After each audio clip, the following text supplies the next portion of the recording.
Hello, this is Steve Ram with Scottsdale Bullion and Coin, and I'm here with Damian White. And Damian, we're starting to see the economy open back up again.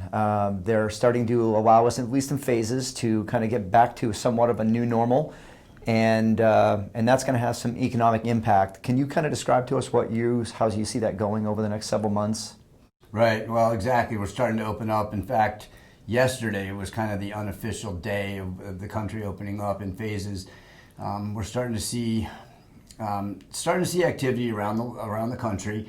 It's obviously changing regionally, so there's different aspects of it, how intense it was in different areas. So the two biggest ones that the country as a whole needs to open up is certainly California and New York, which have the strictest guidelines right now. California, at least LA County is not opening up, at least what they said, until the end of July, beginning of August. And New York City is not quite open yet. So we're going to start to see this as an experiment as to how things come. Everyone's got the concerns about a spike in new cases. I've seen data showing just exactly the opposite of that. What really transpires, I guess we're going to find out, but we're getting to that crucial point where now we're going to see if people start coming back to work and the economy opens back up, or what permanent damage that we've really caused. Right. It's funny you mentioned that because I had just recently seen a story where there's a new proposal to start paying people to go back to work because so many people have been making more unemployment than they were able to make while they were working.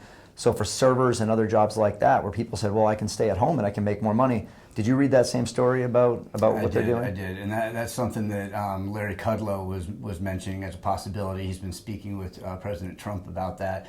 I mean, it's tough. I know people need money, but we're getting to that real tricky situation where that's another, like, I think it was $500. So that is going to be what, $600 million or something, right, that goes into or $600 billion.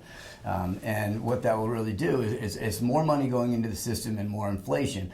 I have a feeling it's starting to become a little bit political, because the Democrats approved the stimulus package that gave people basically 25% of the population a raise for the entire second quarter while they're sitting at home. Now no one wants to go back to work, so they've de-incentivized it, which seems to be a pretty common theme with social a safety net sort of thing. So yeah, we're going to see this as it comes out. We're going to see probably over the next few months what really happens. I would anticipate a little bit of deflation initially, and then once this money starts kicking into the system, we're going to have that inflation kick in. And so we've actually been seeing that recently by our clients having a lot of concerns about the inflation, right, and getting gold, especially now that prices have come down a little bit, or the market has normalized a little bit more from how the panic in March and April, where you couldn't even get metal. Now the premiums have compressed, it's more available, and it's starting to come back to a more regular scenario. Yeah, we're even seeing some of the big banks, which traditionally hate gold, Citibank and Bank of America, are projected as much as $3,000 an ounce by 2021. So certainly when you start to hear things like that, you have to realize that where there's smoke, there's probably some fire. Agreed. Thanks very much for joining us again. Please check out sbcgold.com for more of our vlogs, and we'll see you next time.